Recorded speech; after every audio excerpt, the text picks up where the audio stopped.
But the single player, as I was saying during my review last week, I came into StarCraft not liking the game at all because I didn't like StarCraft 1.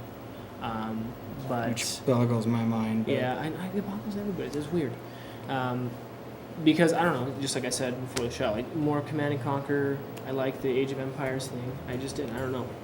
Do you know what it was that made you like those better?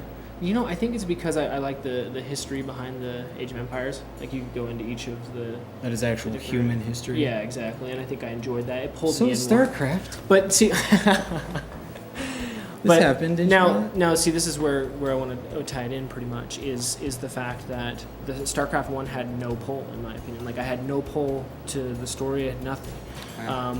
However, I think with StarCraft 2, that has completely changed. I'm sitting there, not even 5 missions in, and I'm ready to join the Terran, ready to kick some ass, you know what I mean? Like, I want to be a part of this war, I want to be a part of the story, and I think everything, including what I said, you know, in my review, between the human voices that we had, the music that came up, and we had, you know, just an awesome composition that they had thrown together there, which is the same in multiplayer. The composition in multiplayer is also fascinating. And I don't think we saw that in StarCraft 1. I don't think that there was that composition, like everything is just a whole together, it just brings you in, and I think StarCraft 2 does that. It is interesting, too, because a lot of the story for StarCraft 2 takes place outside of the actual maps that you're playing on. You know, in between campaign missions, you have little, snippets where you'll have people talking to each other, discussing all sorts of different things, and you're talking about upgrades and, all sorts of stuff like that. And in the first game... that didn't really happen. There might have been some videos in between things with like full motion videos. But I mean, it comes with the times anyway. I mean, it's not like all the other games were doing it at the time of StarCraft. That's what I was gonna say there. It's just I don't know that would have been possible when the first one came out, because if you look at all of the voice acting that's in this, just the way that the actual game is put together, because it's not full motion video. I mean, they're using real. That's the game engine in there to make those cutscenes. So that's which cool. The staff and us were really looking forward to checking that out, and it was awesome. We were very impressed by it. Yeah.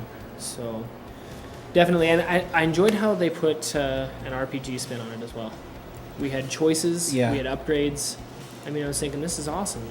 This is not just your RTS. It's a lot of these sci-fi games seem to be doing that right now, and I really like that. Being able to see like tangible effects for decisions that you made so that you get your own kind of personal game experience. I really think that's where games are going in the future. I think that's where people have been trying to go with them for a long time, so it's cool to see that that's really starting to take effect. Well, and I think mainly we can blame a lot of the FPSs that have come out. I mean, we see Modern Warfare pulling people in like that. Mm-hmm. We see Halo comes out and pulls in people like that. And I think that's one of the biggest things that I like about games these days is that they're really starting to bring people into the experience rather than just saying, here's a mission, go ahead and have it be challenging for you, and we don't really give a shit what the story is. We don't give a shit why you're doing it. Here, just do it. Here, just do it. Just do this task. You have no connection to the character that you're it's good to see that games, and especially StarCraft 2, is attempting to support there being a reason while you're sitting there. You're sitting there saying, I know, I'm going to kick some ass this next mission, screw that guy up there, wherever it is, I'm going to go ahead and throw him down. And so it's really good to see that because it gives it a whole nother experience, and I also think that it's going to bring in a larger crowd as well. It's going to makes it more accessible to people. Exactly. It makes people want to play it more. So I have a question for you, and that is, like I said before, this is the first of 3 games that are coming out. What do you think Blizzard's going to do to make us want to get 2 more of these things?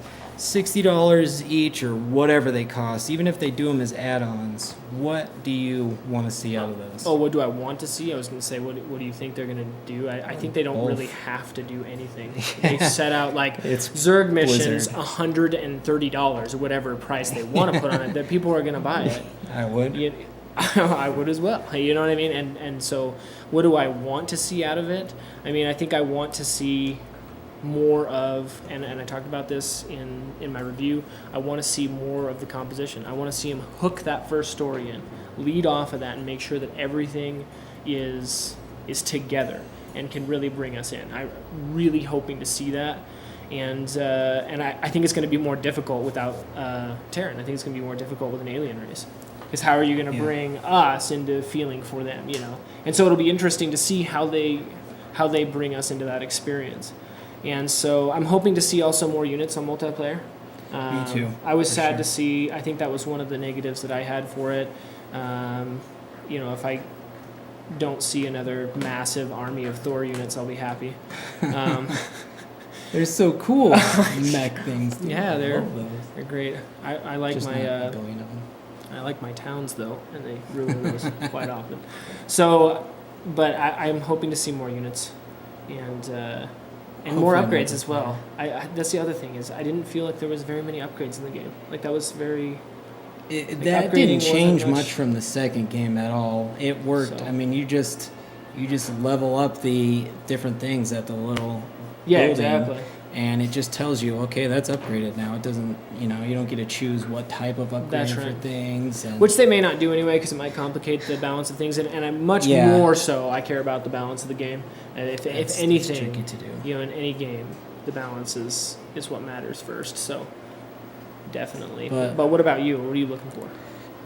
Well, story is a big deal for sure, and I think that's what this franchise has that keeps everybody buying these games.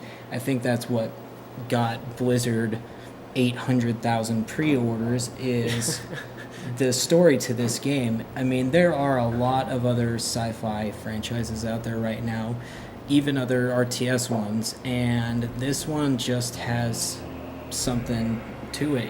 It's people for some reason relate to this story, and humans are definitely the underdogs in this whole thing, and Because most like humans are outlaws and prisoners, like Titus. I am. I smoke cigars. I think we're all badass. Like, well, at least I am when I'm at my computer, chomping down Doritos and Hot Pockets. I'm, exactly. So yeah, I'd like to see more story, but I guess I'm just curious to see what's going to happen because, like I said... hopefully more midnight release parties. I need to meet some more of those folks. Interesting people. Awesome. Sure are. I'm curious to see what Blizzard will do. I mean, they've never let me down in the past. I always liked WoW. I definitely liked Warcraft. That was some of the first games, RTS for sure, that I ever got into. So I don't think whatever they choose to do is going to be anything but the best thing that they can possibly put out. So definitely. it'll be a good story, and that they'll over and over again. keep that polish in there. So I'm sure even if they just have more of the same, I'm gonna buy it, and that's probably what it'll be. Shoot, even if they have more shit, I will buy it. Yep. So I'm thinking that our viewers should buy it. Definitely, absolutely. And, this is like the summer blockbuster game. I mean, this or Singularity. Yeah, well, let me tell you about that. If you are going to consider these two, this or Singularity, call me or go onto the website and I'll straighten your ass out. Yeah, just comment, please. Oh, damn. If you buy Singularity over this game, I'll beat the shit out of you. Word. I ain't even having that. I'll supply the bet. Good, because I'm going to need it. So it's a buyer. Definitely. Be sure to buy the game. And looking forward to see more from Blizzard. Looking forward to see Diablo, next Diablo. That would be amazing. So, who knows? Maybe in like the next 20 years. Yeah, 2035. But we're excited nonetheless. Anyway, be sure to join us next week. Thank you so much for joining us on the show for StarCraft. And next week we'll be reviewing something. No idea what that is yet, but not a sports game, I hope. Me either. Anyway, you have a good night, and thank you for joining us.